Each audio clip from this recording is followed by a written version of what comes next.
Good evening, everybody. Welcome to tonight's live stream. I am back in the office, back in the home studio after 3 weeks of content filmed exclusively out at Walt Disney World. Also, did a couple of live streams back home at Oogie Boogie Bash. Feels weird to be back in the office, in the studio. Sorry, the studio. Feels weird to be back here, but I purposefully, the entire time, I was putting out videos on Walt Disney World. I didn't answer a lot of people's questions that they had about, did you ride this? Did you like that? What's better? I purposefully did that because I always wanted people to be surprised when the next video dropped. I didn't want to be like, yeah, I rode Expedition Everest and I got sick, because then that would ruin the video. So I thought it would be fun, as I'm getting back into the swing of things, to do an AMA where people could ask me whatever they wanted to ask me about going out to Walt Disney World. I know some of you found me for the first time ever out there, and there was kind of a fun thing about seeing somebody experience it all for the first time. I know a lot of my Disneyland friends have been to both, and they were excited to see my reaction. And I also know that some people that live out here have never been there and are now kind of like, maybe I like Walt Disney World more than I thought that I would. So I thought it would be fun to just do a stream where you guys could ask me whatever you want. Let me crack open a bottle. Oh, yeah. Let's get this started. Let's get it going. All right, turn that BS down. Let's get started. Dave Gallo, what's up? Tim Reed, my man. Racer Tom. All right, let's do some questions here. Let's just go right in. I saw somebody had a good question right out of the gate. GK AZ, so that's GK from Arizona, USMC, Simplify, says, for us Disneylanders who have never been to Disney World, does it feel like going to Disneyland but in an alternate, grander, parallel universe? Or is it a completely different experience? That's a great question. I'll say this. There's enough familiarity in Walt Disney World to where you're like, I got this. I know how Disney parks operate. Like, I was able to break down World Showcase on my very, very first reaction because I understand the design and the template of Disney parks. But I will...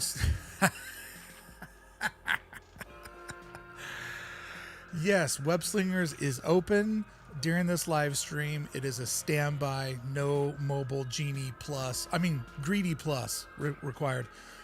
No, getting back to my question, though. Me and Katie have a thing where we always try to interrupt each other with the question, is Web Slingers going to be open during Oogie Boogie Bash? Anyways, the question is this.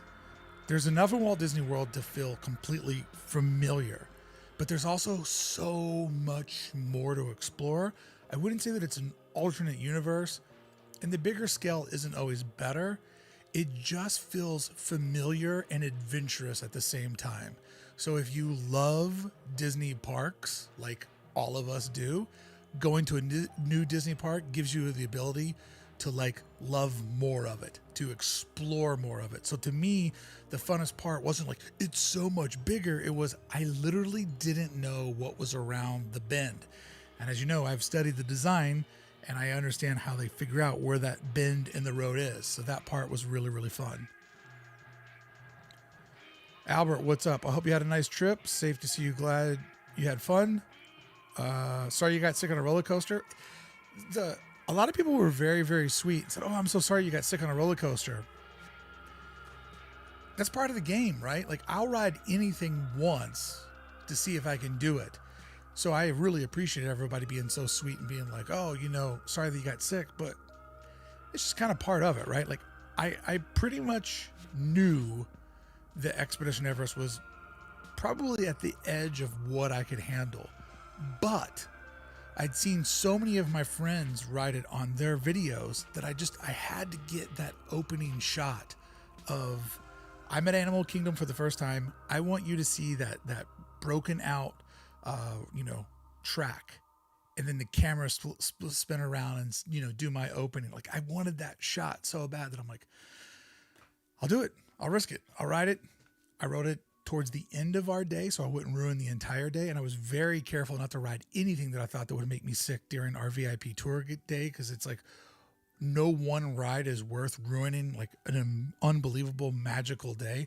Thank you so much to my friends that made that possible. But as far as that Expedition Everest, like I knew I needed that shot for the video. And somebody's like, how did you know that was there if you've never rode it before? Are you that stupid? Like all of this stuff is well documented on all my friends' videos. I knew that pause was there and I wanted to create in that spot. Did you like the American Adventure in Epcot? Oh, Jackson, American Adventure in Epcot was one of the things that I filmed for the videos, and I just got too emotional. I'm like, I can't make sense of this. Like American Adventure, the way that the different vignettes load in and the way that the animatronics correspond with the cinematic, photography behind them, 100% amazing stage production, like some of the best stage production I'd ever seen. That being said, when I tried to film it for the vlog, like I had too much patriotism. I was too hard, too much magic in my eyes. I was just like, and that was the thing about this trip. If I got really, really into something and my heart felt like it was going to explode, there were just moments I'm like, you know what?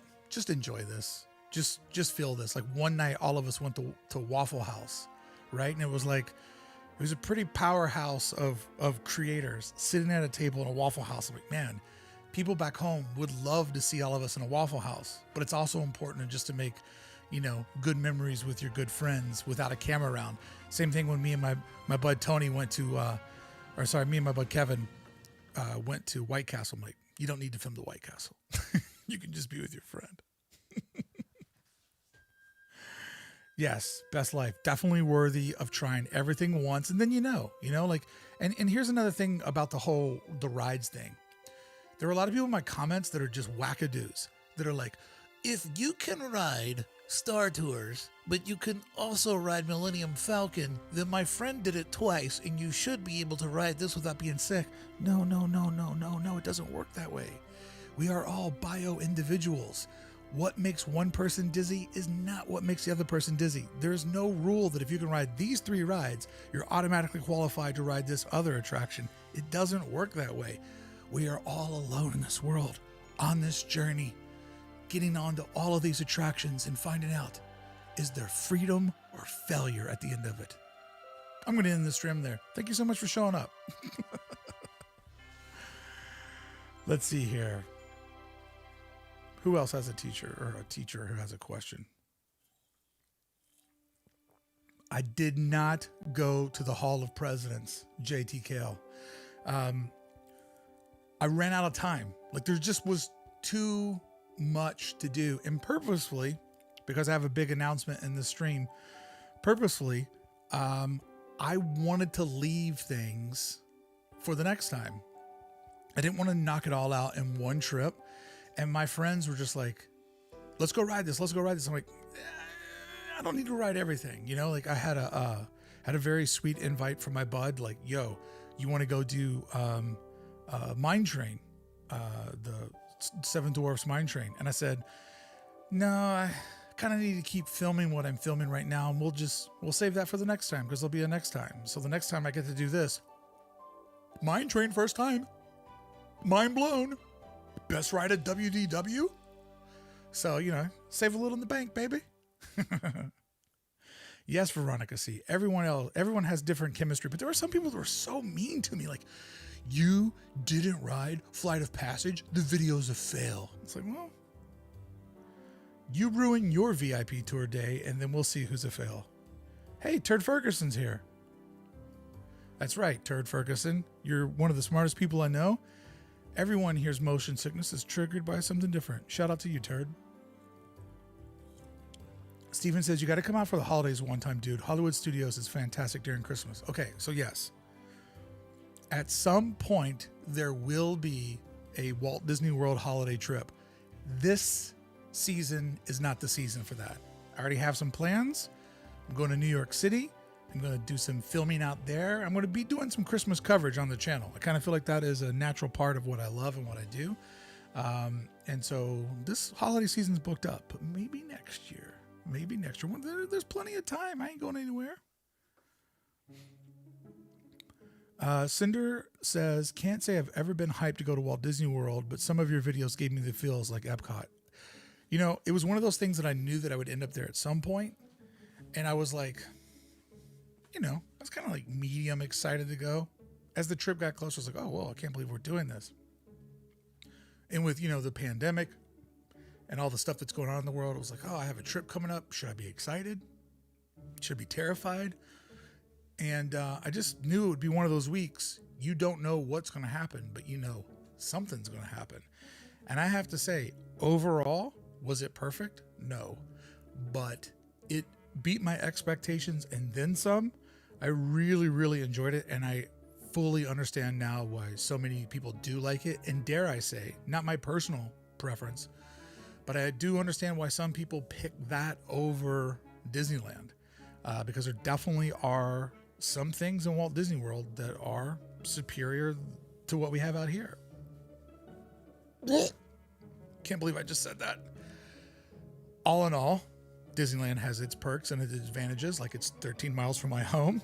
But yeah, I definitely got the vibe of like, I can now understand why people love this so much.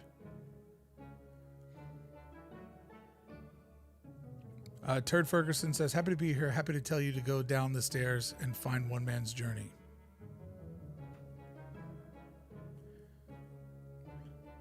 I want to think on that one. I think there's a trap in that one.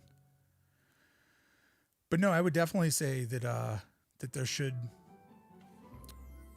be some interest in some of you to maybe take the trip and go out there, because it definitely is exciting and it's not the same thing but big.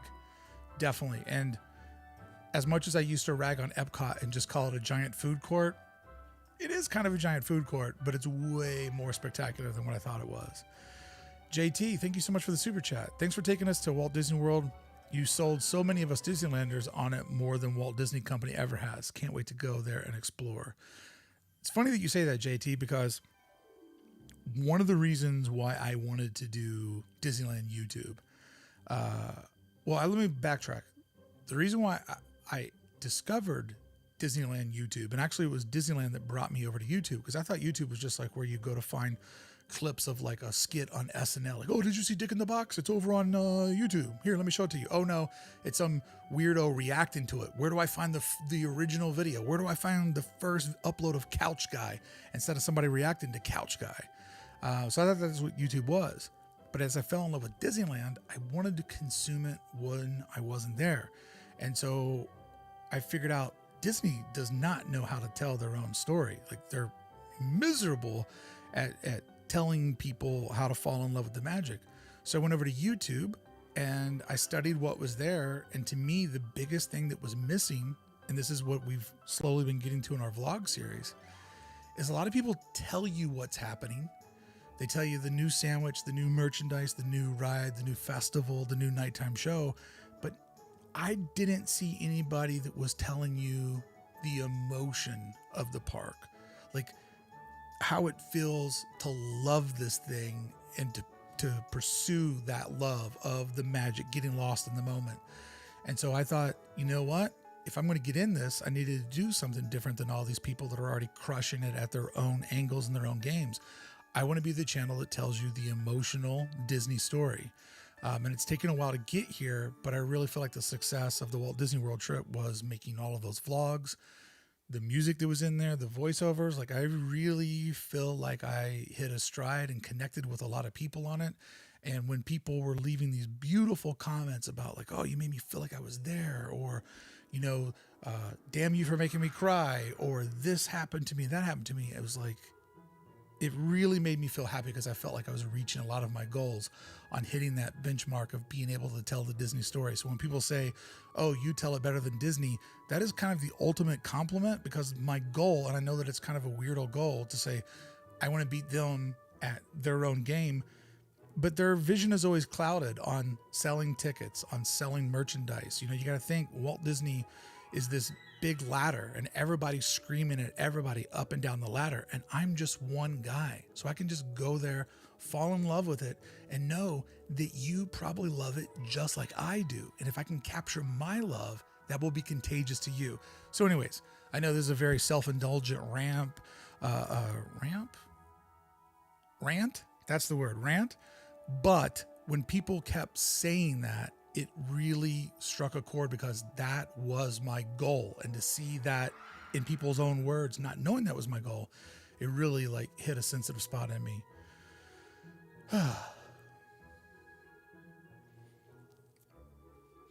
Federalist 45 said, I saw how much you liked the open space in the hub. Was there ever a point that all of the extra space took away from the immersion? Okay, Federalist, great point. Bigger isn't always better, okay? And so their hub is very charming and seductive to me, because there's just these like little vignettes where you're standing on a bridge, and the landscaping and the size of their, they have a full on like river through their hub, whereas we have like a little creek. I said creek on purpose. That scale is really, really nice, and it plays well there. But as soon as I got back to Disneyland, one of the things I was instantly reminded of is Disneyland has better sight lines. Hey, no vocals music. When I'm here, I'm the only one talking. So what I really enjoyed about it was that bigger view, right?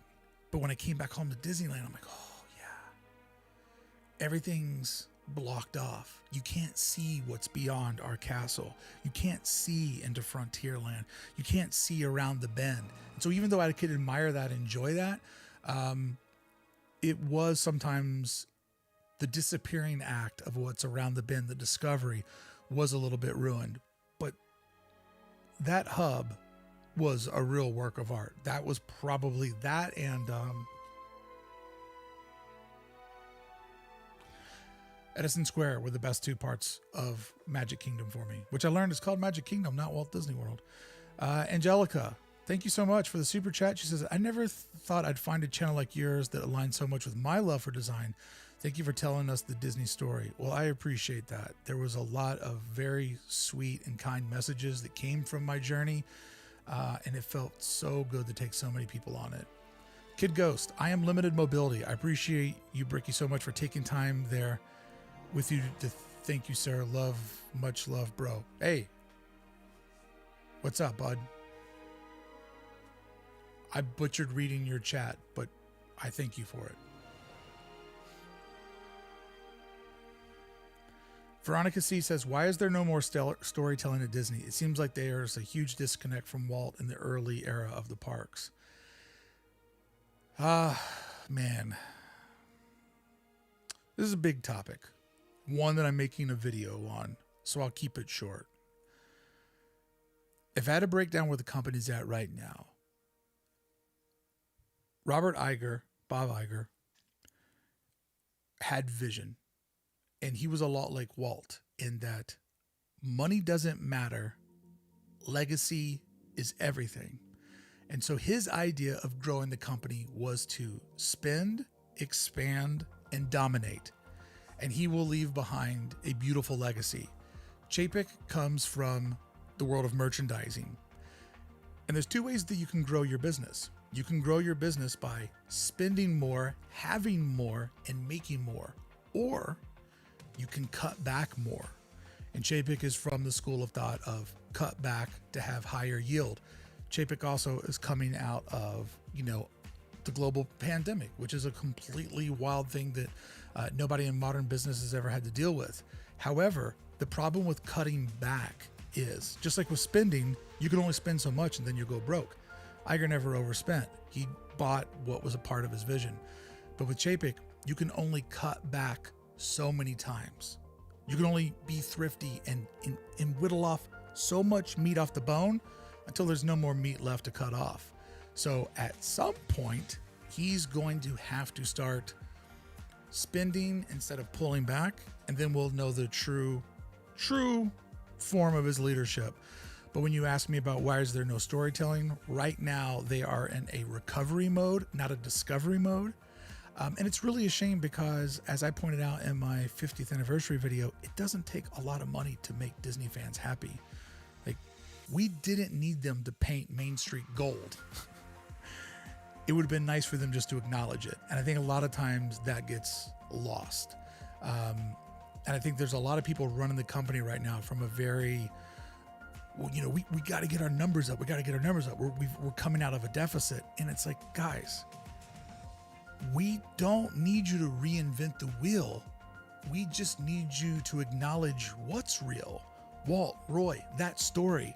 Like, Disney, for whatever reason, other than Imagineering story, they have no idea how to tell their own story. And it baffles me. And I'm happy that, because it created a hole in the market that I could put my little business into.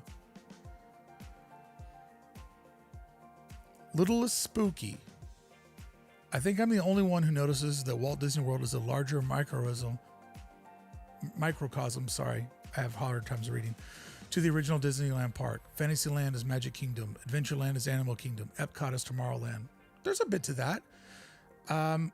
I think what you're tapping onto, Littlest Spooky, is that what you will see is that people, what you're grabbing onto is that people try to replicate their successes, right? And for a long time, Disney would only do things that were like Walt approved. So you're right, to make Epcot, which technically isn't Tomorrowland because it's Walt's vision, but I get what you're saying. And if you look at a lot of things that Disney does, it's kind of the same song over and over again. And I think a classic example of that is when they did Force Awakens, they just remade New Hope, right? Like, people love Star Wars. There's so much, anticipation for a new Star Wars movie. Instead of risking telling a new story, they basically just said, well, people like New Hope. Let's just remake New Hope. And I think that you're seeing that a lot. So yeah, you're right. They do a lot of things over and over again that they feel like have the Walt Disney and fans seal of approval. For example, when they did the collector's collection, when they redid Tower of Terror into Mission Breakout for the Guardians, that is essentially Museum of the Weird, which was a tabled Rolly Crump idea for the Haunted Mansion. So you see a lot of things that they do over and over again that they pull out of their past. But that's not the worst thing in the world, because you should follow your successes. And that's how you build a brand equity or a style guide where there is consistency within the brand. So I wouldn't fault them for that. I would fault them for forgetting where they come from. And that's kind of the moment we're in right now. Hello, Angela. Hi, Brickey. Yeah, you just made it to the live. Love your content. Well, thank you, ma'am. Appreciate it. Let's see here. Does Amy, you're not late. YouTube records these. You can always go back to the beginning when we're done here, bud. I'm just glad that you showed up. So, as I'm not seeing that many questions regarding the Walt Disney World, don't worry. I brought my own. I always show up prepared. One of the things that surprised me the most about Walt Disney World that I will say was so much better than Disneyland. Sorry, I hate saying that anything's better than Disneyland. See, I almost can't even say it. The way that you get into, say, Magic Kingdom or Epcot, it is so incredibly efficient to get into those parks. Their security, you just walk through, a detector. And if there's something in your bag that they need to see, they just say, hey, you go over there, show us your bag. I had to show them my bag several times. No big deal, because it's only me showing them my bag. It goes so much faster than every bag opening and every stroller getting dismantled. And then when you get up to the ticket gates, all of them are open. All of them have one or two cast members there. And I'm telling you, walking up to Magic Kingdom, it is literally 3.5 minutes. You're through. Sometimes it takes me 10, 15 minutes just to get through security here.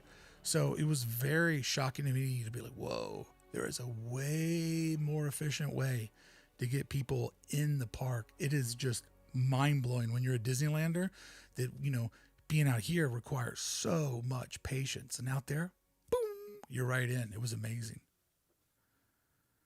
Let's see here. Any other questions?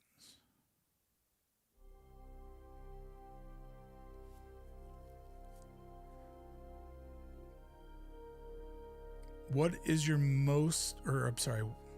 Amanda says, what is your must do every time at Walt Disney World? Oh man. So when I go back, something that I'll do every time, ride the People Mover, probably World Showcase, because that dark ride was just so unbelievable. I don't know. I mean, that's a hard one. Like, does taking a lap count? Like, every time I go to that park, I will have to take a lap of the Magic Kingdom. I'll have to take a lap around Epcot. Hollywood Studios, Animal Kingdom, if I can dip in them, I'll dip in them. But those first two parks, like, I really feel like I'll have to take a walk around them. I feel like I'll always have to do the People Mover. I will always have to take a lap on the Liberty Bell. Probably American Adventure, I'll have to see if I'm in Epcot. There were some things that I really, really enjoyed. Figment wasn't one of them. Ben, what did you think of Country Bears Jamboree? I absolutely loved it. That is one of those things that I never got to experience. When I moved out here, it was already gone. I'm from the South. I'm originally from Kentucky. And me and my grandmother watched Hee Haw, and it hit that vibe. And what really was emotional for me about that attraction was one of Walt Disney's very last days at work, he walked over to Mark Davis and was looking at some of the sketches for that show and had Mark act them out, and Walt got a really big laugh out of it. And when he said goodbye, he said, he actually did say goodbye. He said, goodbye. And that was uncharacteristic. Normally Walt would just walk out of a room, and because, he's one of those people that's always thinking about 1,000 things. So just all right, I don't mean to be disrespectful, but what we're doing here is done. Now I need to go over to the next problem. I understand that from somebody who has way too many things going on. So to know that Country Bear Jamboree was one of Walt's last good laughs and one of his last moments at the office where he's like, man, I've got people like Mark Davis that work with me, that I collaborate with, that are just top tier talent. There was a lot of that in this trip for me. A lot of that. I had a very unique experience that most people will never get to do, in that I've been to Disneyland hundreds of times. One might say as much as somebody who works there. Think about how many executives that don't actually get to go to the park that often, that I've probably been there more than they have. So to fall in love with Disneyland and then know the idea was, how do we improve our mistakes with our first park, with a lack of land, with too much city around it? How do we make it to where it can handle more guests? I'm not going to say bigger and better, but how do we make it to where it can handle more? And so to get to see Walt's vision after knowing Walt's reality, it's a very unique and special gift to get to see it all the first time when you're very informed on what already exists and the way that it was constructed and put together. And so in many ways, it was kind of like getting to see Walt's dream with knowing not everything that Walt knew, because that would be a sin to say, but I've walked in Walt's footsteps. I know his park. I know his little park in Anaheim. And it was amazing to get to see it from that perspective of I'm getting to live the dream that he never did. And I'm getting to live that dream as about as informed as one can be. I could draw you the map of Disneyland with my eyes closed. Every path, every nook, every cranny. And so to love it and know it that well, and then to see what Roy was able to do with his vision, that was very special to me. And my good friend AS was like, do you think this is why this is so emotional for you? What I just told you, I won't repeat it because it's a long thought. And I said, buddy, there's a reason why you and I are good friends, because you get me and you understand me. And that is absolutely so much of the emotion I'm feeling this week, that unique opportunity that I was given. Christy, thank you so much for the super chat. What are you most looking forward to do when you go back? Why is it the people mover? Well, I gave you a lot of different things that I wanted to do already. Somebody else asked that. Thank you for the super chat, Christy. And thank you for being our new member of 1313. But why the people mover is so special to me. And this was one of those things, man, that like, there was a couple things that were very emotional for me. And a lot of it had to do with Walt Disney World still has so much of Disneyland's past alive. And that's not just exclusive to the Magic Kingdom. So anything that I got to do, like Hungry Bear, I kept calling it the Hungry Bear Jamboree. Anything I got to do, like Country Bear, it was really, really special to me, to get to kind of, you're going forward in time because it's a newer park, but you're going back in time because these things don't exist in our home park. So any of those moments of being a Disneyland time traveler, those were very special to me. And you got to think about this, Christy. I see the people movers skeleton every time I go to the park. This was the first time that I got to see its heartbeat, and that was awesome for me. Daily Woo says, what's up, Adam? Magic Band speed up the entrance. Dude, I didn't think I liked the idea of the Magic Band. The Magic Band is pretty awesome, and I would prefer that over always having to pull your phone out. The Magic Band was pretty good. Pepper's Ghost, did I ever find Spain? Listen, you punks. I went in backwards. The first food cart said Canada, and I saw Canada. So in my Brickey brain, I said, oh, that cart tells you what's next. I didn't know those were temporary carts, but I hear a rumor that the map keeper is coming back and he will show you where Spain could go. J&M's Hidden Gems, favorite park. Oh, why did you have to ask me a question so hard? Favorite park. Well, I like the Animal Kingdom. I like the Animal Kingdom because it felt like a huge Galaxy's Edge. And I really liked just how it was a blend of, moderate amount of architecture, but a lot of green space. It was really a very artistic park. And I liked Hollywood Studios because it was one of those things, like more of what I love about the parks here. And I like Magic Kingdom because it was a lot of the type of things that I love about Disneyland. That hub was beautiful, that castle's beautiful, that Rivers of America was fantastic. But I didn't like it as much as Disneyland. So my favorite part was Epcot, because Epcot was living in a dream of futurism that was spawned by mid-century modernism. It's not perfect. It's not what Walt wanted. But as I said in the video, when you lose a visionary, you lose a lot of that vision. But Epcot is like insane. It's insane that it exists. Nobody would ever build that today. And I know that they're trying desperately to try to reinvent it and, in their mind, make it more relevant. But kind of the things that make it irrelevant also make it special. So I would have to say Epcot, just because that is a once in a lifetime thing, man. There's nothing like that. And there probably never will be, man. Adam, Team Figment. I like in that video, I'm like, hey, anybody who wears Figment merch, I'm going to like, oh. And then Adam's next to me wearing a Figment tie-dye t-shirt. Oh, that's too good, man. Oh. Hey, Ray Lynn, my day's going great. And I love anybody who has Lynn as a middle name, including Loretta. So anyways, yeah, that's fun. What's up, Greg's Vlog Show? How you doing, bud? The Germany Pavilion was supposed to have a Matterhorn kind of attraction. That would be cool. I also heard that forgive me, Japan or China was supposed to have like a Mount Fuji type thing. And this is the thing too. I purposely went into this park like blind. I didn't want to know too much of the history. I wanted to have the fun of discovery. But now begins the opportunity of me going back and doing what I did when I fell in love with Disneyland. Research, research, research. And so when I go there the next time, there's going to be a whole other bag of tricks because I'm going to give myself the permission to study it and come to understand it.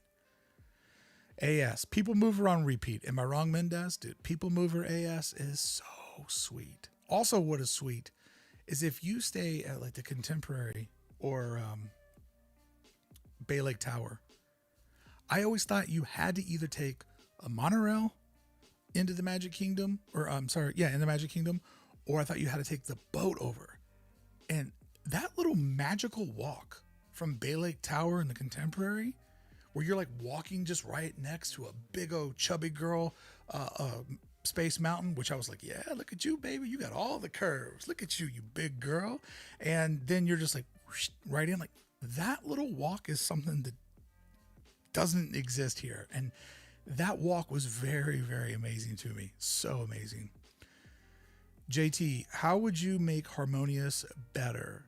Well, I made a lot of people angry because my idea of making Harmonious better was, I guess, what a show they used to have, right? Like I said, it should tell the Epcot story. People are like, but Brickey, that was, whatever one of the other shows were. And I said, well, I don't know what that other show is. So the fact that I'm predicting that this show is bad and this other template is good that already exists shows that they've gotten far off the beaten path of what fans' expectations of Epcot show should be.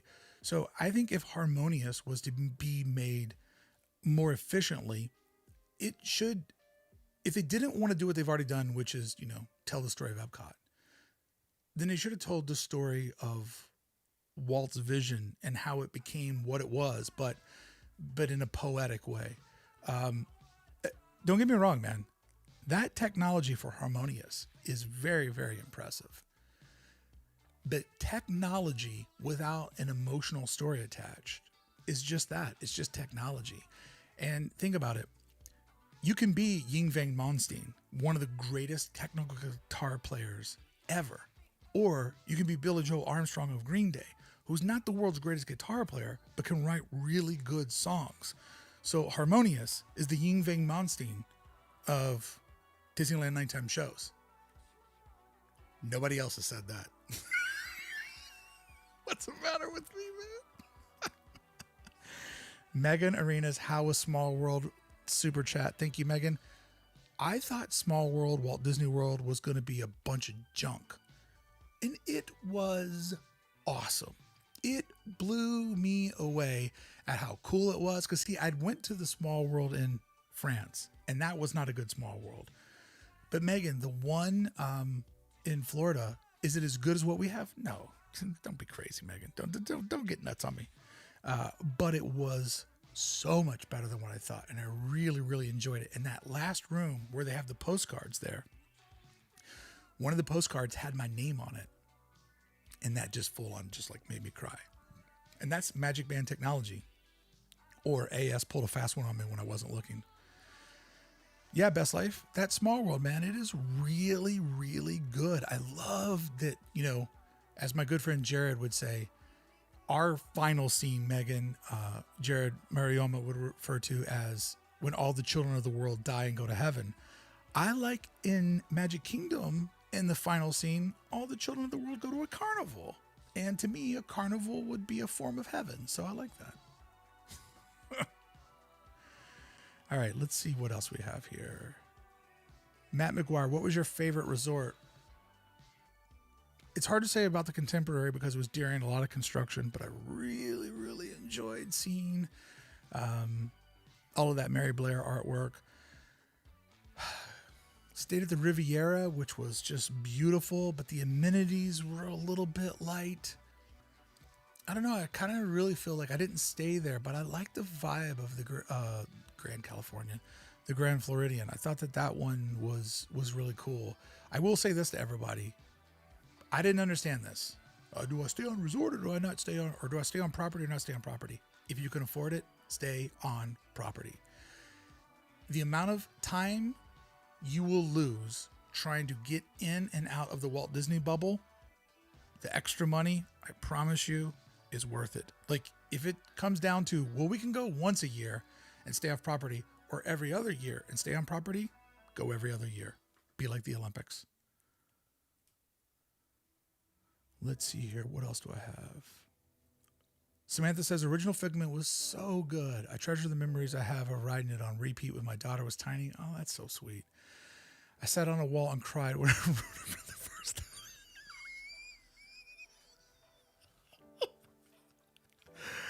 Yeah, Samantha, I hear that the original was really, really good. What they have now is wackadoo. So I'd be curious, like, are hardcore WDW people, like if you're like Epcot or die, do you want a fourth version of Epcot? Or I'm sorry, a fourth version of Figment? Or are you like, let's just, party's over, Figment. You're drunk, go home.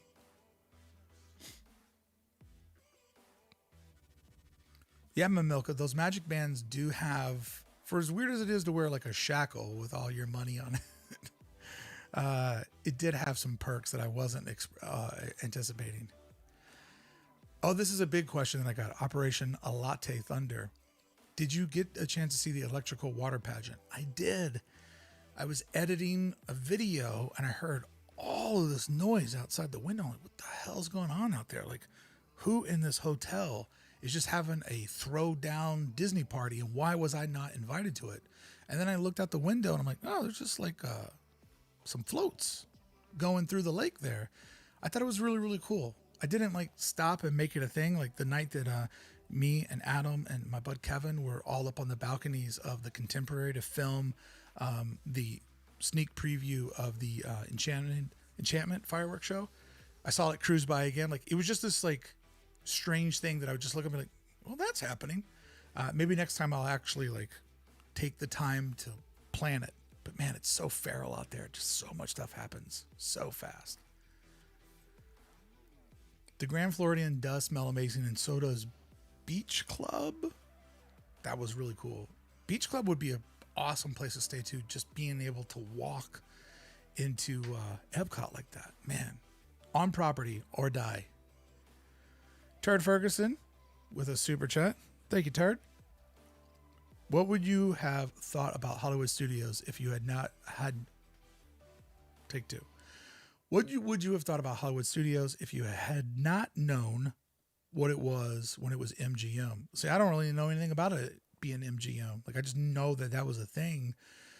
Hollywood Studios was cool. Kind of, though, we don't have a design because we're a backlot. Let's be honest. That's a cop-out.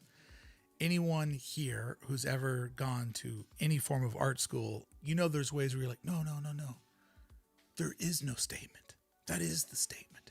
Like, everybody knows that cop-out in the world of art. Hollywood Studios is a bit of a cop-out. But yeah, I don't really know the MGM history, but something I'm getting ready to dive into.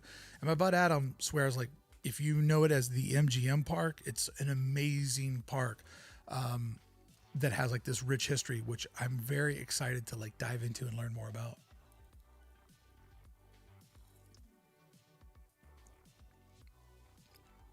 Christopher Quinn, do you think most of the problems at the parks are fixable without having to tear down or start over? Yeah. What I love about Disney parks is the creative problem solving. And one of the things in my mind that will always make Disneyland a really special and superior place is there's so much creative problem solving that takes place at a place like Disneyland when you're surrounded by a major city and you have all of this, noise around you. Like, it's very easy to just go out into a middle of nowhere and build whatever you want to build. There's not a lot of restraint there. In many ways, Walt Disney World is like fine art. You grab a canvas, you paint whatever you want to paint, you throw it in a gallery and you sell it. But in many ways, Disneyland is like graphic design, where there is a lot of different problems and you're trying to give a very distinct message inside of that set of problems. They have a city around them. They have a lack of land. They have the prestige and pressure of being historic and the only park that Walt was ever into. So anything can be fixed. Anything can be fixed. with a creative approach. If you gave me a week, I could fix Harmonious. And I know that sounds like an insane thing to say as one weirdo in a studio in his home. But guys, it's not hard. The hard part was building the 4 tacos in the onion ring. That was hard. Making tentacles that shoot fireworks, that's hard. Telling the story that we love, YouTube's full of them. There's so many great creators that do such a good job of telling the Disney story. That thing can be fixed. The fireworks show can be fixed. Tearing down is a cop-out. Fixing what you already have, that is a real creative pride, and that's the way that things should be. The world's gotten too disposable. There's too much start over when it's fix what you have. Did you head to Disney Springs and grab some cookies? I did not make it to Disney Springs, but my good friend AS, best Walt Disney World roommate a guy could ever have, he did go to Gideon's one day when I was editing a video, and he asked the lady at the counter, hey, what's good here? And she said, everything. So he said, I'll take it. And my roommate bought one of everything and just showed up with a bag. And so I got to taste a little bit of this and a little bit of that. But no, I didn't make it to Disney Springs. That's something that I have in my pocket for my next trip. And people were like, yo, Brickey, there's a Christmas store there that'll blow your Christmas tree off. So, yeah, I'm excited to go to Disney Springs the next time. Like I said, I left a lot on the table purposely. So next time I can be like, first time Disney Springs? Disney Springs is so big. So don't worry. There's plenty more clickbait where this came from. JR, what's up, bud? JR says, have to disagree on the property statement. Hold on. Have to disagree about the on-property statement. If you knew what you're doing and stay over at a Hotel Boulevard, you can actually get more places quicker. Each their own, JR. I'm just giving my advice that being on property and being able to walk 5 minutes into Magic Kingdom, enjoy it for 3 hours, then go back and edit a video, and in the middle of editing the video, have lunch at the Polynesian, then go back to editing the video, and then quickly being over to Epcot. For me and the way that my lifestyle is, it was unbelievably convenient. If you're an all-day ripper, there's probably different ways to do it. I'm somebody who just like throws everything at convenience. So I appreciate the pushback, though. I'm sure for many people it does work. Big Ben B says, what would you do different knowing what you know now? And there weren't enough wheelchairs and scooters. Hey, I got to ride a scooter. I got to ride a Rascal for the first time. I met an amazing woman and her daughter. They were so excited to bump into me, and I was excited to meet them. And she was talking to Katie, and, talking Katie, and telling her how much she loved her videos, which is like, well, you just told me that, so I guess I'm not as special as I thought I was. And I said, hey, since you're not riding your Rascal, can I ride your Rascal? And she's like, yeah, Brickey, go ahead. So I got to ride a Rascal around the hub. That might have been one of my favorite rides. What I would do differently now, well, I think what I know now, because I was thinking about Walt Disney World in a very linear way. Like I literally had a schedule, like Sunday will be the VIP tour. Monday, Animal Kingdom. Tuesday, Hollywood Studios. Wednesday, Epcot. Thursday, Magic Kingdom. Friday, celebrate the 50th. It doesn't work that way, Ben. It's like you just go there and go in every direction. It's just like, and JR, maybe that's why I was saying that the on-site is the way to go, or on property. Because when you go there, I didn't understand how you are constantly going from park to park and having dinner at a resort. It some days I was in 3 parks and 2 different hotels. Like I didn't understand how it's like an orchestra symphony. And that it all plays together to make a sweeter tune. I think I got there. The Woeful Accountants. I really wish these names had spaces in them. The Woeful Accountants. I'm intrigued that the Walt Disney World band is a bit old school, whereas the Disneyland band is more drum corps. Did you notice a major difference with entertainment across the parks? Yeah. So I didn't really encounter too much entertainment at Walt Disney World. Epcot had a band plan in the American Pavilion that was okay. It was fun to see my friend Tony's sister like get jiggy with it. I didn't really see too much entertainment in the parks. I know that when they do their cavalcade, it happens way more frequently and it's loud and they let the music play for a long time. And it didn't feel as special to me. Obviously, there's no parades right now and the nighttime shows were a bust. So yeah, entertainment,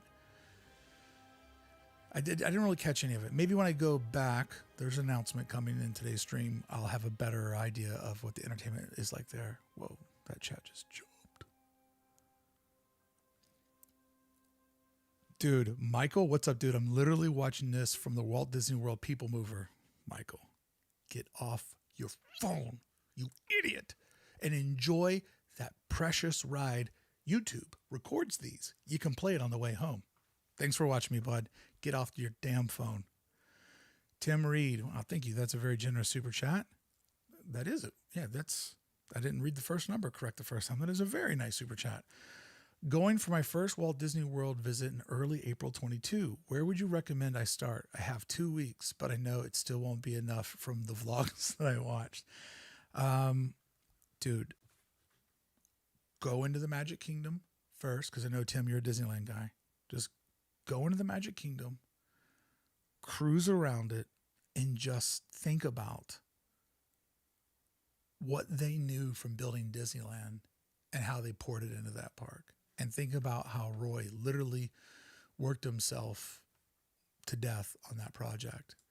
And then also, because I know you, Tim, you love it like I do, just go to Epcot and just tell yourself, like, hey, Walt Disney did a lot of things that I will never get to do, but something I'm getting to do that he never got to do was step foot in Epcot, and really just try to soak it in from Walt's perspective of a man who was a dreamer that didn't get to live all of his dreams, but you can.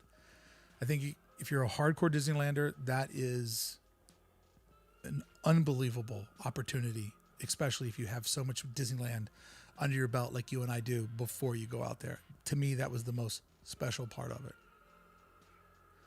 Best thing from Gideon's? Oh, God, how do I pick between my children, David? I like the cookies better than the cake. My complaint about the Gideon cookie is it was a little cookie dough-ish inside. I don't like cookie dough because it literally just makes me feel like I'm eating cellulite. So I wish the cookies were a little bit more cooked, a little bit harder. I like my cookies well done, steaks, medium rare. But when I put them in the microwave, they were great. I don't really know the names of them because it was just like an assortment of just cookie monsters all around me, trademark pending. And it was just good. I would say just go there. Whatever's seducing you, eat it and you'll have a great time. Oh, the chat is buzzing. That makes me feel good. I literally remember when I was sitting over here waiting for somebody to say something to me. All right. It looks like we are a little low on questions. Edward Strong, I didn't realize how big property was. It's like its own country. You can take a 20-minute bus ride to the next park. Yeah, the property was awesome. Like how big it was really cool. And what I really enjoyed about it is that how it has its own arteries, right? Like it has its own connective tissue that ties it all together. As somebody who loves like city design, that part of it was amazing. A barge of cookies. Barrage or barge? I'll go with a barge of cookies. All right. As I'm wrapping up today's live stream, I want to tell you guys a little announcement. I will be going back to Walt Disney World.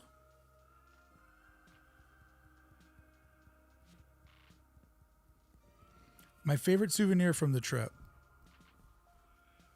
You know, I didn't buy any merch. I don't buy merch.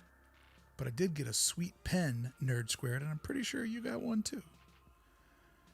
I didn't do Muppets Vision 3D because, well, I guess I should have did it because it's different out there. Yeah, I didn't fit that one in.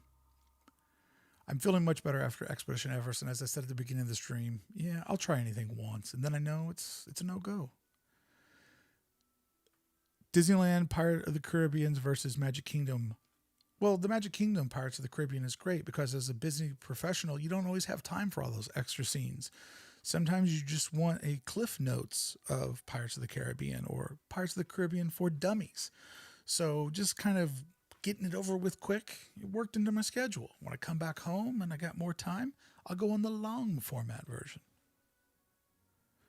Little Spooky, aside from the architecture, are you interested in the designs of ride systems? Oh yeah, what I love most about the rides is how they get the story in there and how they create the big reveals. That's what I love the most. If I ride a new Disney attraction and it doesn't have like a surprise element to it, I'm very, very much let down. Like when I rode Web Slingers, the thing that really made me excited about it was that you're going through Avengers Campus, and that whenever I can see more of the park in an attraction, that makes me incredibly happy. So I really like that.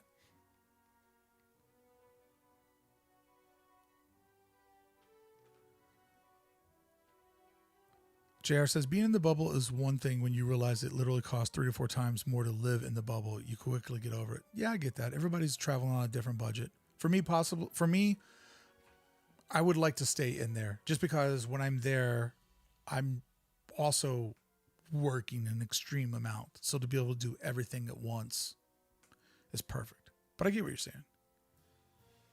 Everybody's got their own way to do it. Magic Kingdom has a better queue, in my opinion. Yeah, I mean, there's a lot of better, or there's some of those queues are way better. But to that, I say, I don't want to spend my time waiting in line. Greg's Vlog Show. Hey there, there really was a kite show. Did you see Kite Tails? I did not see Kite Tails at the Animal Kingdom. My biggest regret. I also did not get to see them let those parrots out. I want to know who let the birds out, and it just didn't happen for me. What did you think of the Remy ride?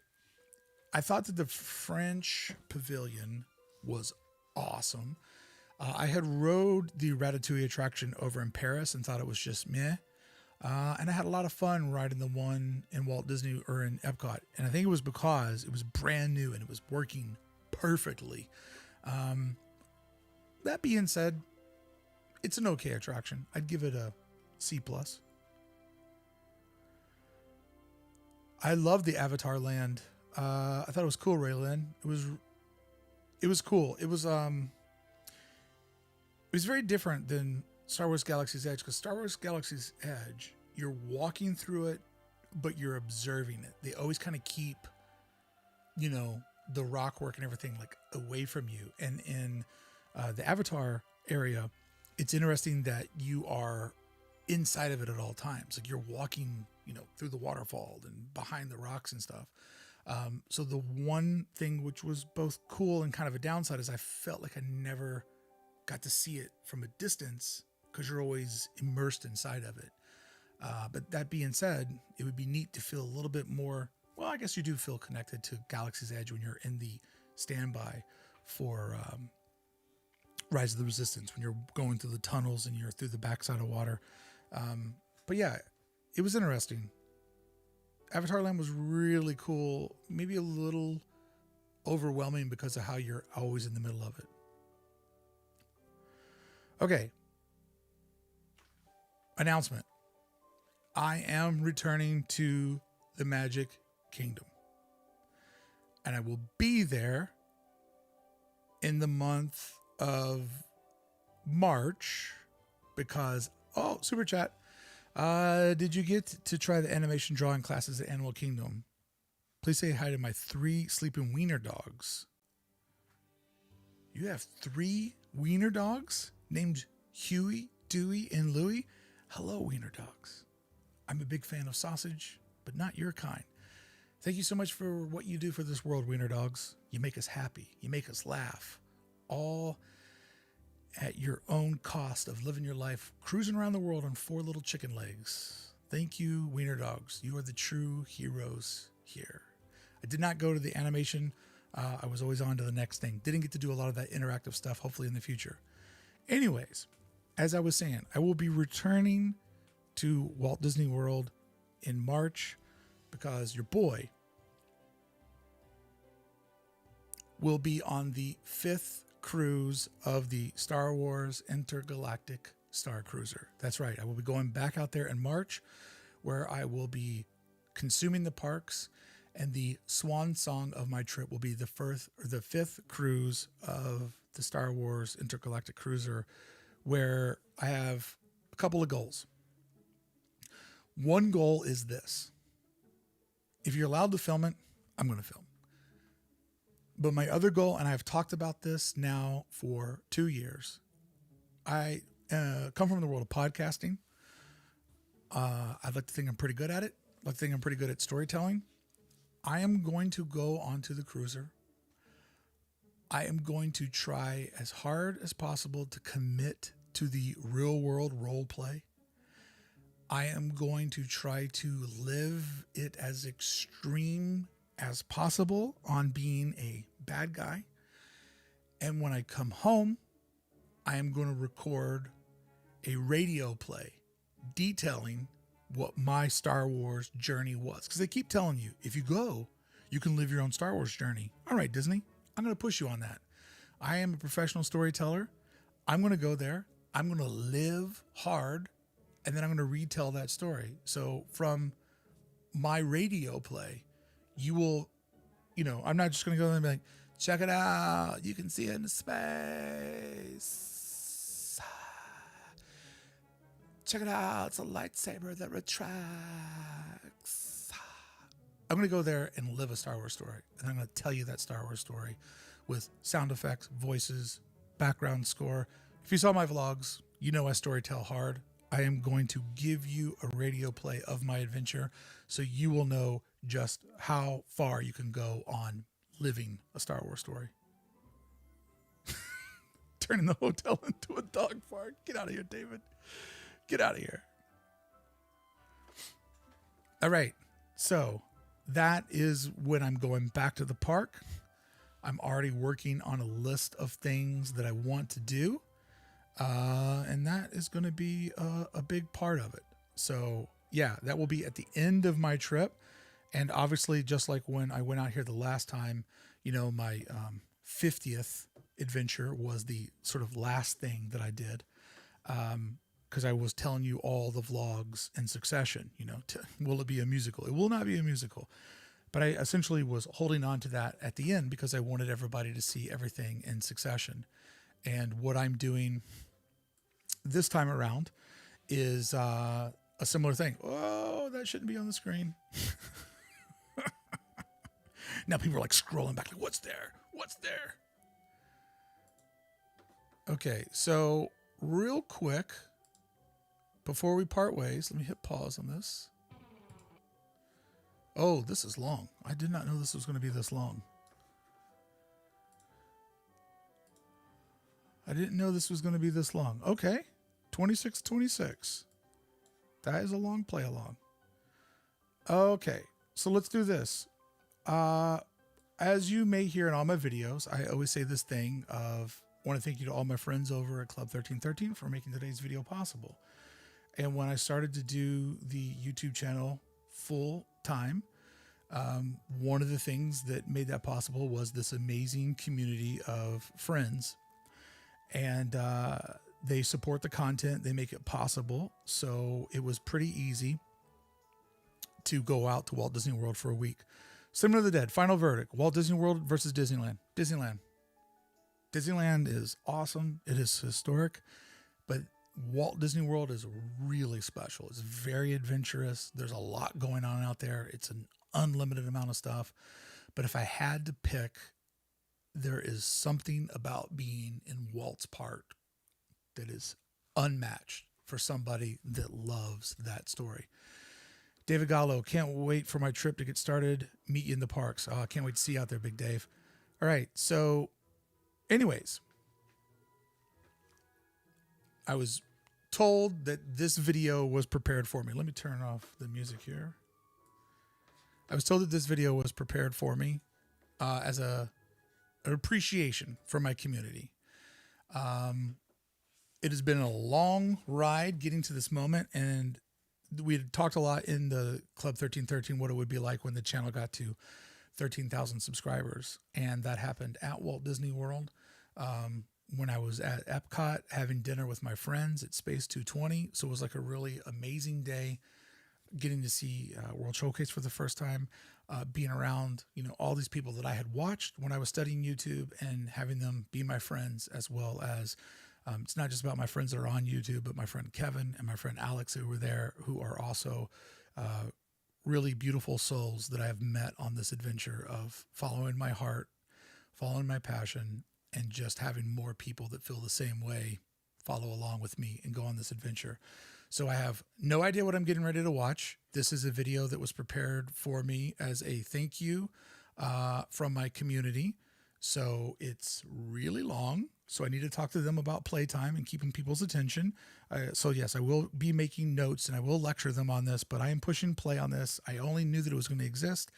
I have not pushed play. And in fact, I thought that the link was going to come in the chat, and it came through Discord. So I'm glad I decided to look there before I signed off. All right. I do not like gifts. I love giving. I do not like receiving. Receiving makes me feel awkward. So let's go. Let's see what the hell this is. Hello, designers. Hello, illustrators.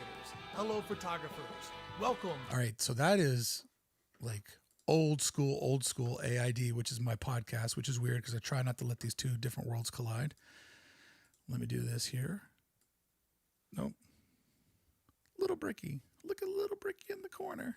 Yeah, I'll just live down here. I'll just be little Brickey living down here in the corner. Yeah, so they're already starting off with my podcast, which is my day job, and I really try to keep the two things separately because I'm a bit of a different person over there than I am over here. But let's see. When you don't do the edit, you don't get to say what happens. To a special clip of Adventures in Design podcast. Over nearly the next hour, we're going to share with you a clip from Adventures in Design. I mean, 26 minutes is like an hour on YouTube. Episode 41. Tell me about the whistles. The whistles got woo.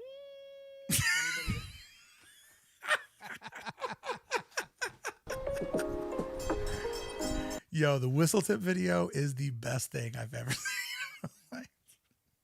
It goes woo woo. Oh wow, this is a early vlog.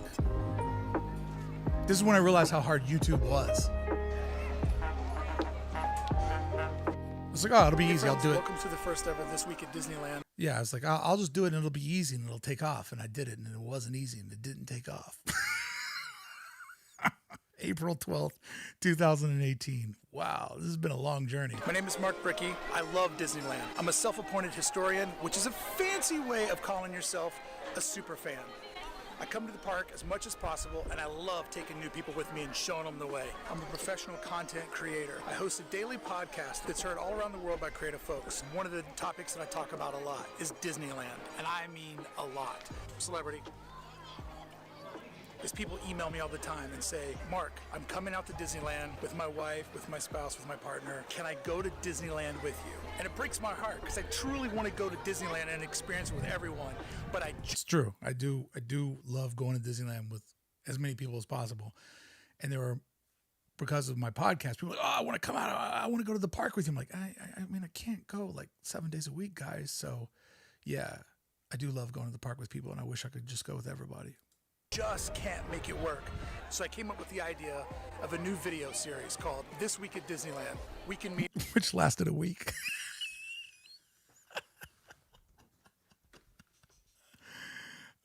up and enjoy the magic together. Show you what's happening new at the park, and also give you a couple of my little fun facts and some Brickeyland pro tips. What do you say we get started? All right. There you go. Woo. This guy knows. This guy knows. This guy knows. Hockey for life.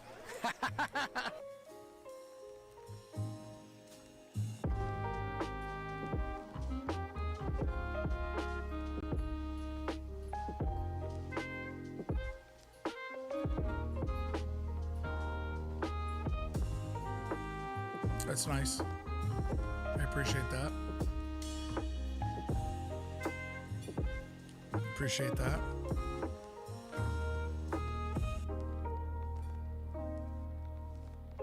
I also appreciate that he used the proper font.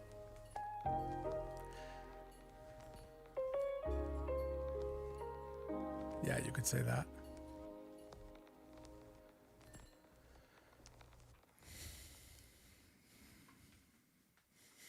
Hello, fellow citizens of Disneyland. Greetings, greetings, greetings, greetings, greetings, greetings. Greetings, greetings, greetings, Greetings, greetings, greetings, greetings, greetings, greetings, greetings, greetings, greetings, greetings, greetings, greetings. greetings, greetings, greetings, fellow citizens of Disneyland. Brickey here. Today's adventure. Oh, we're gonna have as much fun as possible. What an idiot.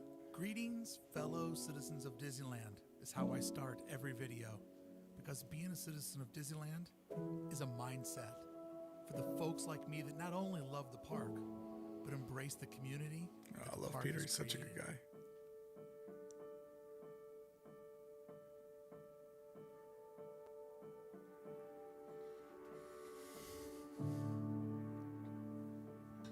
Oh, that night was so awesome watching that kid play there. That's my bat signal. Whenever that light flashes, Disneyland For Designers are at the park. Oh, Minneapolis. Well. Look at this guy. Look at this guy. Justin is such a good dude. What's up? Smash likes. Yeah, don't forget to hit that bell button. Subscribe. 50 dabs a day. You're gonna do all those things, and you're gonna put on your little cheesy pop Tram day. PJs. You're gonna say your prayers. You're gonna go to bed, and I'm still gonna be doing what I'm doing right now, riding the tram in circles. This is it? This is it? Oh, no more leaving? This is it. This is it. It's a wrap. Where is? Where's my tram clicker? The hell? Well, it's around here somewhere. Sorry. Feel good Art. about the odds of being the last man standing. Hey, yo, since the park didn't open for Christmas last year, I'm still officially the very last person to enjoy a Disneyland Christmas. That's it. Christmas is over. I did it! Trampion! Trampion! What an idiot. Yo, shout out to Bugs Land. Not that kind of rock. These kind of rocks. Disneyland rocks. This is what Pixar Pier looks like today. Next summer, we'll be looking for this. This might be one of my worst ideas yet. The moment. Now's the moment. We got one! We got one! Yes! Woo! We're doing it! Gotta get the blue milk. Full vodka, I think. Love Jerrod. Yeah, a little kick or something.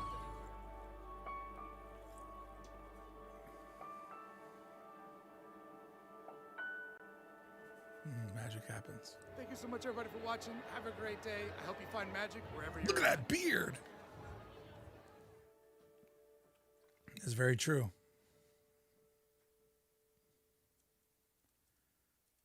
Yep. Disneyland is closed. No Disneyland. Well, what I Hey, first video ever shot in the home studio was about what would happen if Disneyland would close. Well, slow down, Buckaroo. You're getting ready to find out. do, oh my God, breathe, be calm, chill out. Over in Shanghai and in Hong Kong, Best life.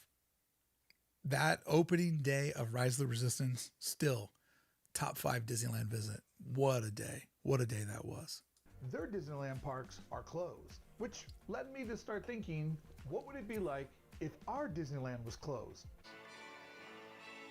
Overnight, Disney, ABC's parent company, announcing they are closing Walt Disney World in Orlando flyover. and Disneyland Today Paris. it was pouring rain on these poor Disneyland visitors when they found out that Disneyland and California Adventure are going to be shutting down. There are no reported cases of COVID-19 at the resort, but they've decided to close Disneyland Park and Disneyland California Adventure. How many subs back then? 1,800? Less than 2,000? I looked it up, and when I was in Walt Disney World, because I was collectively at all the different resorts, I had hit an anniversary where I had done over 10,000 people year to date, which isn't a huge number for some people. I mean, you know, like Best Life's doing like 20,000 a month. But for me, and my own personal journey, it was very special to me. Adventure starting this Saturday morning through the end of the month. Disneyland is expected to stay closed through the end of 2020. These past few weeks have felt like the longest years of our life. Yep. So it may be very hard to remember a long, long time ago in a place not too far away. So, hey, somebody built a Disneyland, and I'm going to take it upon myself to go in to this castle. I'm ready for this. Oh, yeah. Take me. Take me. Guys, this is going to be insane. June 10th, we were told that Disneyland would reopen on July 17th, which would be the 65th anniversary. It sounded too good to be true because it was too good to be true. We're a little backed up. Oh, and then just the Google Maps. Oh, you're done here. You've done enough Disneyland today. This is the grossest thing in all of Disneyland. After the COVID, I'm never touching it.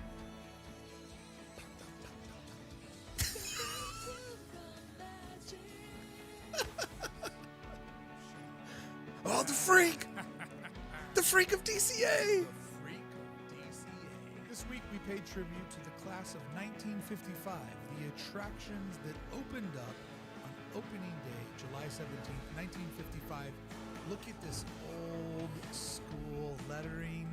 Imagine, that's the Esplanade.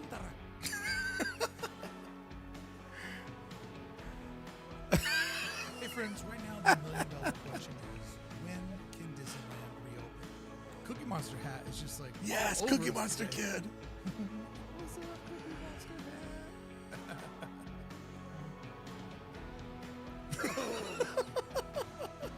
Oh, hell with that castle. Oh, yeah. If you haven't seen my Star Wars fireworks show, go watch it.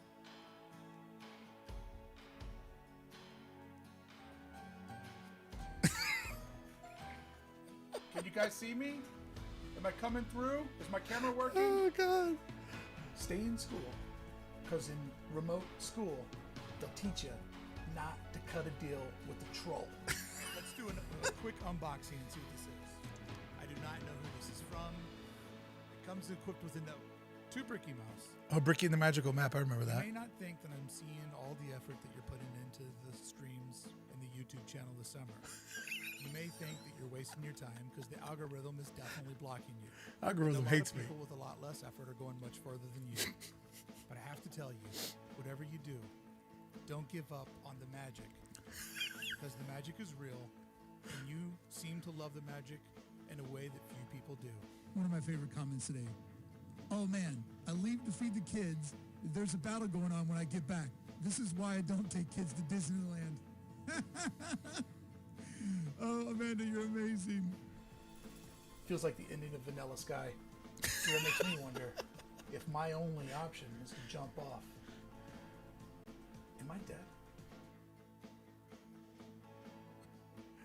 Cookie Monster Hat has no idea that he's a legend in our world. Love them. No idea. Is COVID real? Is any of this real? This isn't happening. You tell the Disneyland story, and you tell my story in a way that always makes me proud. I hear my voice through you sometimes, and I know others do as well. Please, whatever you do, don't give up. Walt's Ghost. P.S. Tell the Bobs, even I'm cool with tearing down Tomorrowland. Dude, Walt's Ghost wrote me a letter.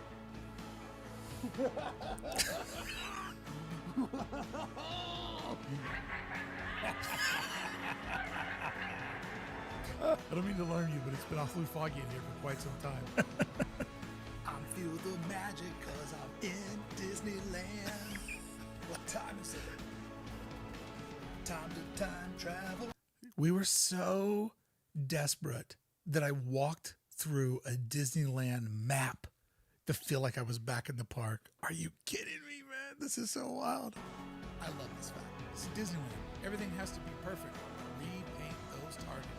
They're even voguing in the back row. Shout out to the guy who's voguing. This is for all the citizens, all the dreamers, all the people that believe in Disney, that believe in Brickey. This is for you. This is for you.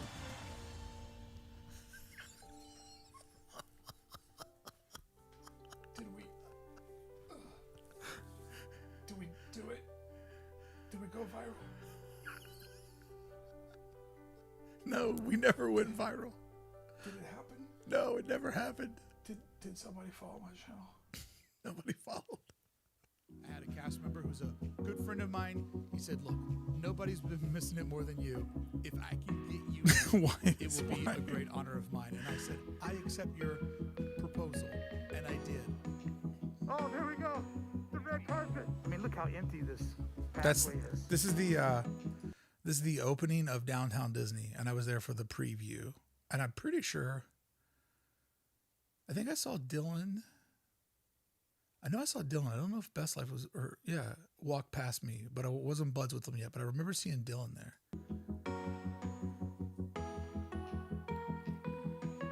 Man.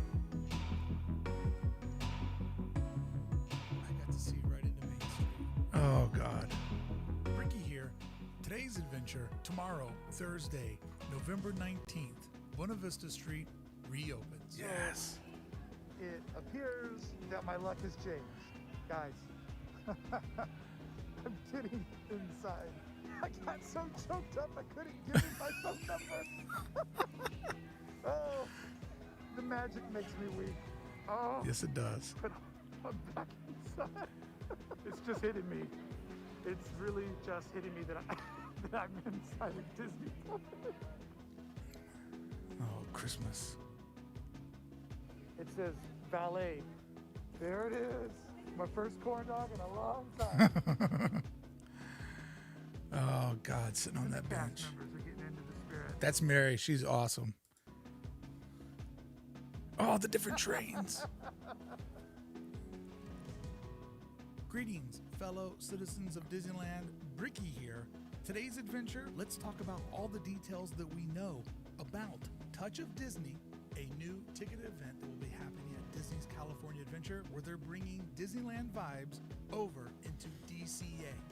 Today was made way more fun by having 50 friends to hang out with, to talk about how all this was going down. And in many ways, today felt a lot like old times. You know, everybody being stressed out about getting on Rise of the Resistance or buying that ticket, being there for that premiere. There was a sense of 2 minutes community that was so refreshing to get back to. Thank you so much, guys. Appreciate it. There we go. It's over. Free DCA is a history. Last person to leave. Touch of Disney at 1 o'clock. I'm getting ready to do my first entire lap of Disney's California Adventure for over a year. Let's go beyond the perimeters that we've had since middle of November. Welcome home.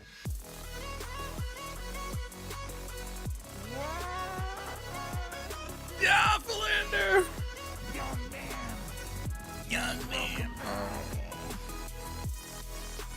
Jesse.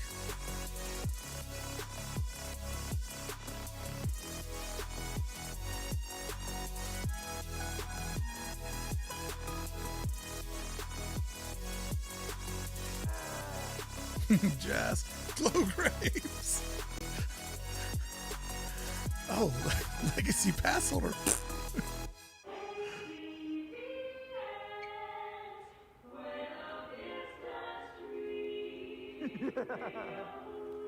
Life could be a dream.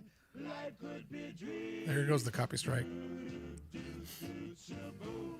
Life could be a dream. If I could take you up and Don't play the whole thing.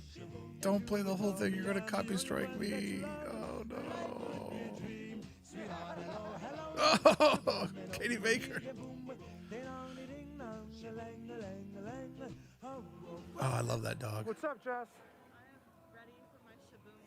You ready for it? She didn't get it. Oh, boo! You leave. You leave now. It's your fault. So, it's normally a little bit better than it was tonight. What the heck, dude? Yeah, exactly.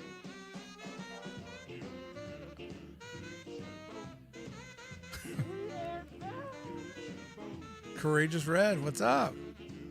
Doofus.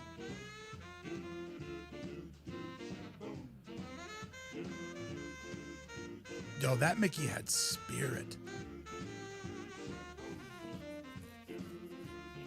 Oh, when they were testing the ride. Well, real quick, friends, I don't like to get too serious. I like to try to keep these light and fun, but I lost a friend today. And he's the type of friend that will always cheer you up. Take your hat off. That when he walked into a room, you could kind of see him R.I.P. everywhere all at once.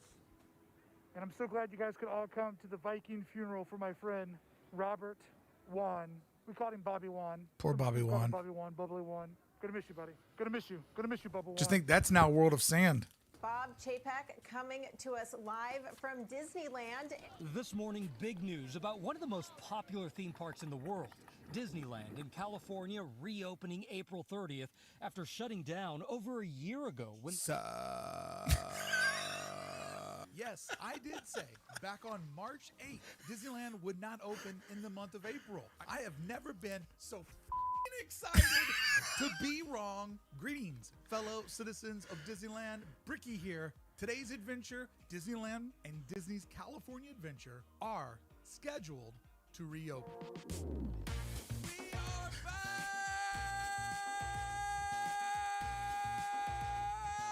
Yeah! Greetings, fellow citizens of Disneyland. Brickey here. Today's adventure, trying to get reservations into the reopening of Disneyland. All right, here we go. My password that I always use isn't working. So I just went over to my keychain, used the password that I have in my Disney app that I use every time that I shop at the store, or every time that I shop at the park, and it's telling me it's not good. So now I have to reset my password. Yeah, a lot of moments later. April 30th?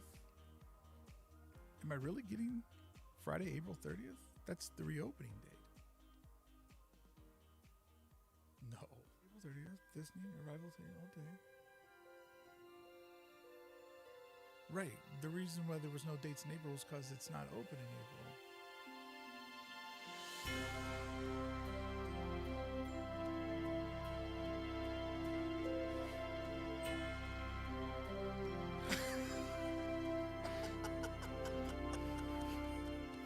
A SoCal Select ticket got me in.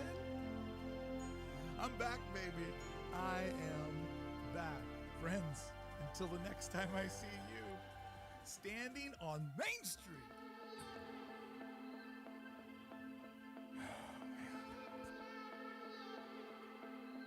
There you are, baby.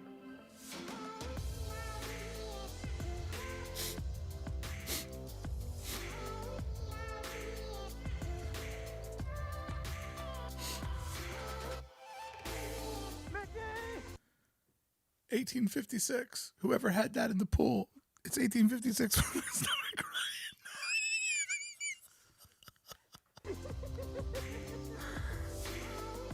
I just heard bird!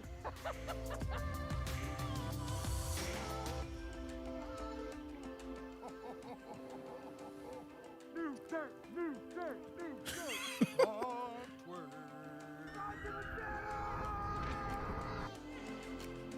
Sample here. There's a sample there.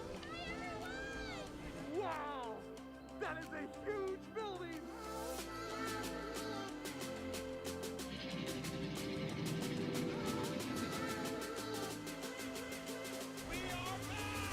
Dylan.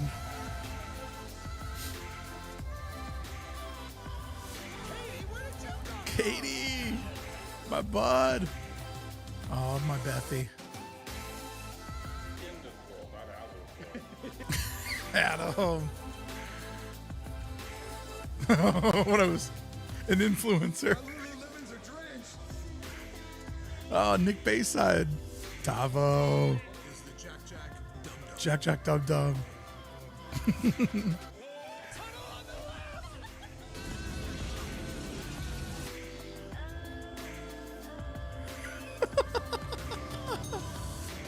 you have somebody, a cast member at Pirates of the Caribbean? All right, I'm on my way.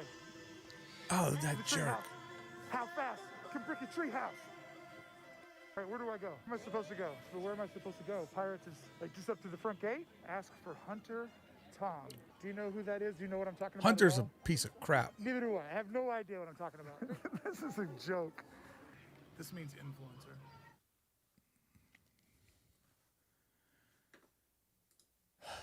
The memories you have given us have been some of the brightest moments in recent history.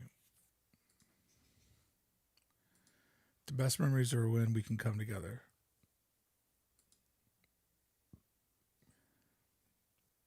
Yeah, in real life, it's great. But first, caffeine. Caffeine. My Bethy. Cold brew for me and you. Hey, everybody.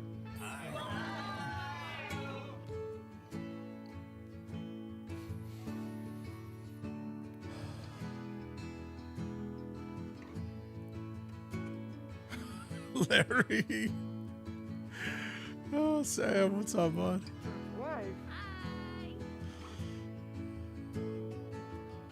Sharpie. First time I met Racer Tom. Oh, Lauren has the best voice ever. T. Mendez, love him. Art. Ann in the mom bag. What an idiot.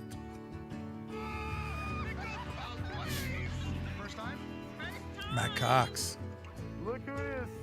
Look who it is. Oh, Katie and Spencer.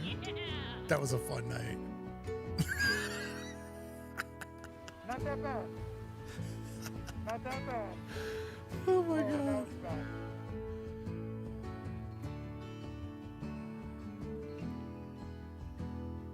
Cheesy pop!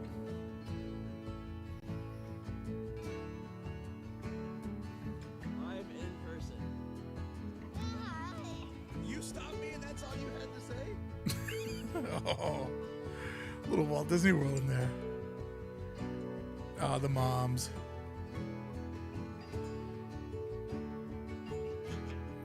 Karen, Mike, Leonie, Jerry, Rat. That's the guy who did the video, by the way.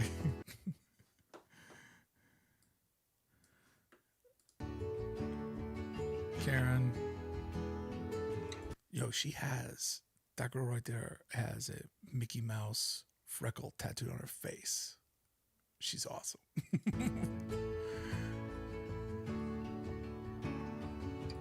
That's Coco. That's the dude that put together the video. Coco Loco 1315. You can see him over there. So everybody should give him a shout out because a 26-minute long montage is a lot of montage. Thanks, Ethan. You're the man. It's his bride. Oh, Peter and Kitra. That's his bride there. They were recently married. Disney-themed wedding.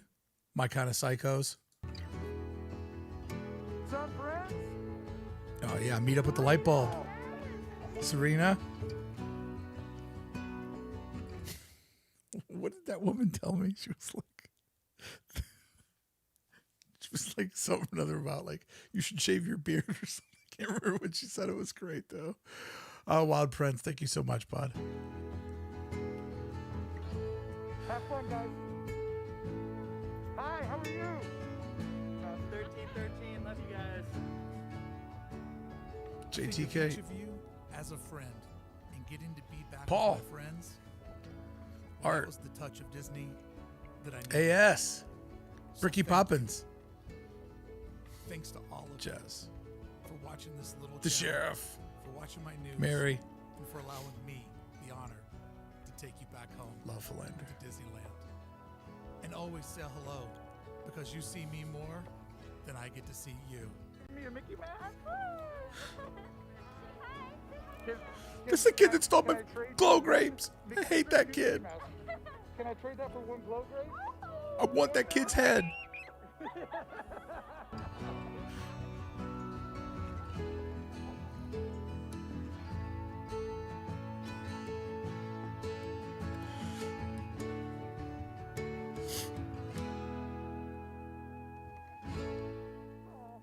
I saw. You were crying. I saw it. I saw it through your mask. What are you, crazy for being sad? You can't be sad. Brittany, I'm going to break it down to you this way. Whenever your last visit was, Brittany, you are so much closer to your next visit than you were your last visit. Truth. I assure you that. Truth. So please, don't be sad. Every day is a day closer to having another Disney day. So Brittany, what do? We take that frown and we turn it upside down, right? It's true. He knows what he's talking about. 13, He's smart. 13. Look how sweaty I am. So hot. It is so nice to have this space. When I thought it would be smart to do hot fudge shots. It was like taking a burning hot dental mode. Talk to each and every one of you. I am driving a car. Utopia the musical. Into the Disney night time. I don't even care if the words I sing they rhyme. Utopia. Avengers Campus Line the musical? What? You guys know when I lose my patience is when I get crazy. We need a hero to save us. We need a hero to save us. We need a hero to save us. Avenger Campus is now heroless. Villains in the air, villains in the air, villains in the air because the heroes are nowhere. I'm talking about the hero in the mirror. I'm asking him to say. Oh, makeup tutorials, yes. And if no heroes are going to show up, then you got to take a change. You got to take a change, and you got to make that Doctor Strange. Doctor Strange. Walking through a campus, we're exploring where heroes live. We're walking through a campus. It's full of lines, but we don't mind. I'm the Lion King. How you doing, Thor? So nice to see you. You're the master of thunder.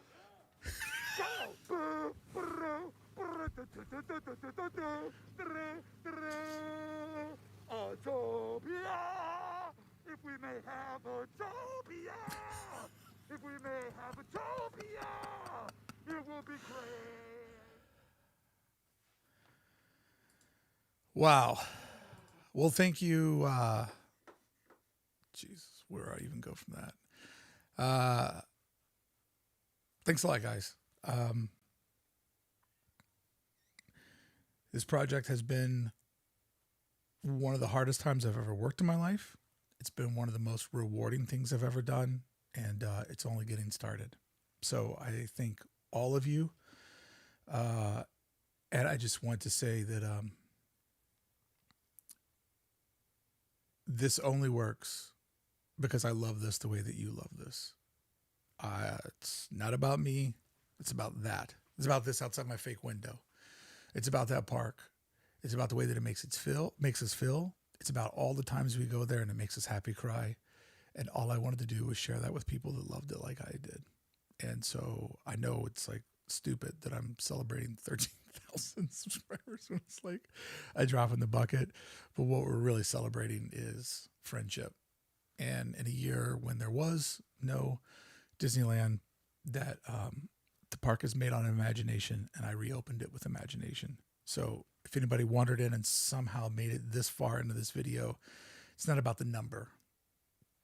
It's about the friendship, and it's about the voyage that we took together, and about how we each found each other because we had this bizarre love, and that there was something different happening in this space that attracted us together, and that was people just loving it for loving it.